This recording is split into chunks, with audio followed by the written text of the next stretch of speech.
All right. Had a very physical Tuesday practice. I thought the kids had really good effort yesterday. Thought our execution was a little bit sharper today, which is what you expect. Second day with the scheme. Got to have a great Thursday practice. That's what I told them at the end right there. Really, really sharp tomorrow. Get ready to play at a very high level on Saturday. Got a good football team coming in here on Saturday. It's a big ball game, conference opener. It's going to be a challenge. Our guys are excited to play. So looking forward to 3:30 Saturday. Coach, in regards to the dead ball penalties last game, I know you guys want to play with edge. How do you kind of balance that and playing smart? Well, that ain't edge. Those aren't edge. Those are just lack of discipline. And, we have not had those. My teams traditionally have not had those. We're not going to have those.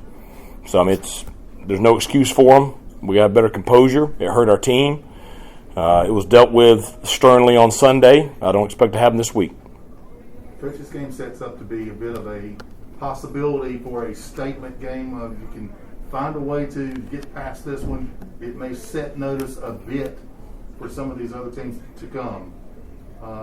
Talk about the importance of, no matter who it is you're playing this week, first conference game to try to get off to a good start. Well, I think that's just it. It's nothing more than that. It's the next game. It's our conference opener. It's a home ball game. That's all it is. Everybody else can worry about whatever other things they want to make out of it. We got a ball game this Saturday. We're going to try to win that ball game this Saturday. We're playing a very good team, and so we want to be ready to go. That's it. What's the rod wear out the first half? Obviously, a Brew can shift in there. Does that change a whole lot defensively the first two quarters, or no? Surad being out? Right, yeah. Yeah, well, we rotate a lot of guys anyway. I hate it, and I'll tell you, that penalty is a frustrating penalty because that play is not the intent of the rule. The intent of the rule was to take out the dangerous, the borderline dirty, whatever you want to call them, hits. Those plays are not why the rule was intended, and we have to change the rule. And I know everybody, is worried about, PR and optics and all that stuff. For plays like that, it's a bad rule, but it is what it is. He misses the first half.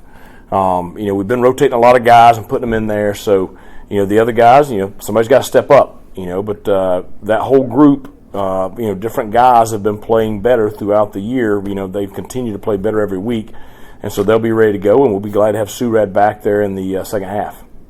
Is that something you address in practice, the penalties, or is that just a film thing and then guys just like you? Oh, no. No, that's addressed in practice and after practice. Stuff like that doesn't fly around here. In regards to the D-line, it seemed like DeBrew kind of played maybe his best game as far as pressure last game. Was that good to see him break through, create some pressure? Yeah, I think he's given better effort now. I think he went through I think maybe he forgot what made him, effective last year. And I think that, he had to be reminded that, he's a high motor guy. And, so I thought he had a better week of practice last week. And I've talked to several of us have sat him down and talked to him just about the issues. And when he's focused and, disciplined and in playing with a high motor, he's an impact. And so, we need him. Manny's playing very, very well. But, I want to play a lot of guys. I want us to have two starters at that position. And so it was good to see him, giving that kind of effort and playing at a higher level. And I hope to see that this week also. It seems like both teams want to run the ball in this game. And almost like the South Carolina game. How much will that, do you think, dictate who has success? Well, I think both teams are going to want to control the line of scrimmage. I think that's true. But now they've been throwing it around a good bit, and some of the scores in the games may have dictated some of that. But Coach Fritz is he's got like I say, he's got a similar philosophy to me that we want to be able to control the line of scrimmage, run the football, throw the football too. We want to be very balanced. But it is going to come down to who can control the front, who can control the line of scrimmage. Two totally different quarterbacks from last week to this week. How has the defense adapted to a totally different game plan? Well, I think Pratt, obviously we know him from last year. I think he's very similar to the quarterback from Marshall. So I think we've seen a quarterback of this style already. Pratt is a good runner. He's not what we faced last week.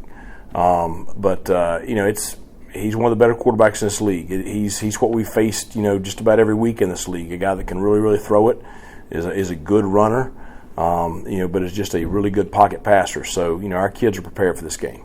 As you continue to look at video of Tulane. Is there anything beginning to jump out at you a little bit that you may not have kind of noticed before? They're a really good football team. They're very, very good on special teams. I mean, I think their punting unit's number one in the country or something, statistically. I mean, they're a good football team. That's what jumps out at me. Coach, the guys, after we talked to you yesterday, talked about starting fast. They got to get that intensity right away. What can they do the next few days? What do they need to do game day to come out and just hit it? Prepare mentally. That's the biggest thing. And that's what we did a poor job with last week.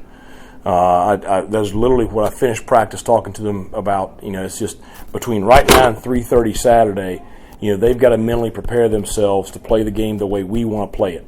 Fast, physical, high intensity, high energy, run and hit on defense, getting off the ball on offense, sharp execution, and you've got to mentally prepare yourself to play the game that way. And it's, anybody that has played the game understands that. If you have not played the game, you have no clue what I'm talking about. But it's, there's things that you do out on that field that aren't just, don't just come naturally as a human being. And so mentally, you got to get yourself ready to go out there and play the game that way. And so that's the biggest thing for us. The next, 48 plus hours, however long, 72 hours till kickoff 3:30 Saturday afternoon. We got to get our bodies ready to play. That means getting a good night's sleep, nutrition, hydration, getting in the training room, getting the rehab, and we got to get our minds ready to play. And because we want to come out of the gates fast and we want to play a very physical ball game.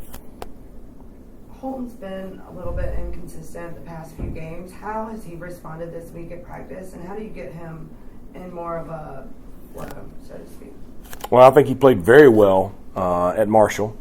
I think he's up and down the other night, but he's a guy that takes a lot of pride in the way he plays, and we talked about that after the South Carolina game. And for him, the biggest thing, period, is consistency. The guy that played against Marshall is the guy I expect to see on Saturday, and that's a guy that will lead our team.